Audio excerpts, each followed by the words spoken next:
ఈరోజు మన new concept ఏంటంటే హౌ టు మేక్ చెలివిడి. మీరు వినేది కరెక్టేనండి. చెలివిడి ఎలా తయారు చేయాలి అనేది మనం ఈ వీడియోలో అయితే చూసేద్దాం.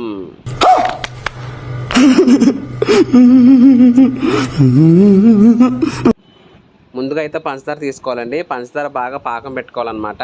దాని తర్వాత కొబ్బరికాయని అలాగా చిన్న చిన్న ముక్కలుగా తీసుకోవాలండి ఈ యొక్క చెలివిడిలోకి. తర్వాత ఈ చెలివిడి తయారు చేయడానికి కావాల్సిన ఇంగ్రీడియంట్స్ అండి, అంటే కావాల్సిన వస్తువులన్నీ కూడా, అంటే యాలకులు, జీడిపప్పు అవన్నీ ముందుగానే రెడీగా పెట్టుకోవాలి. ఆ తర్వాత ఈ యొక్క పాకాన్ని బాగా కలుపుతూ ఉండాలండి, ఎందుకంటే అవి దగ్గరగా అయ్యే వరకు చూడాలన్నమాట. తర్వాత ఈ యొక్క పాకంలో ఏం చేయాలంటే మనం ముందుగానే రెడీగా పెట్టుకున్న ఇంగ్రీడియంట్స్, అంటే కావాల్సిన వస్తువులన్నీ కూడా దాంట్లో వేసేసి బాగా మిక్సింగ్ చేయాలండి. బాగా మిక్సింగ్ చేస్తేనే అది మనకి టేస్ట్ అనేది వస్తుందన్నమాట.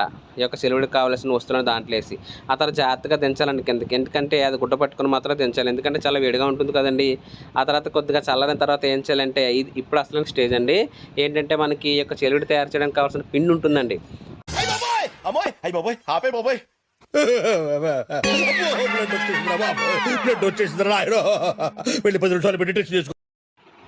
చెలివిడి తయారు చేయడానికి ఏ పిండి అయితే అవసరం అవుతుందో ఆ పిండి అయితే మనం ముందుగా రెడీగా పెట్టుకోవాలండి.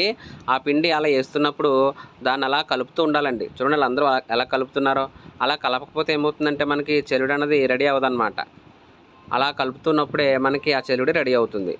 అలా తిప్పుతూ తిప్పుతూ తిప్పుతూ ఉంటే ఫైనల్గా మనకి చెలివిడి అనేది ఒక షేప్ వస్తుంది అన్నమాట. చూసారా చెలివిడి ఎంత బాగుందో.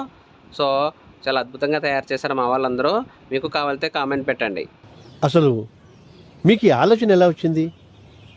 నాకు ఈ ఆలోచన ఎందుకు వచ్చిందని అడిగే బదులు మీకెందుకు రాలేదని సిగ్గుపడండి.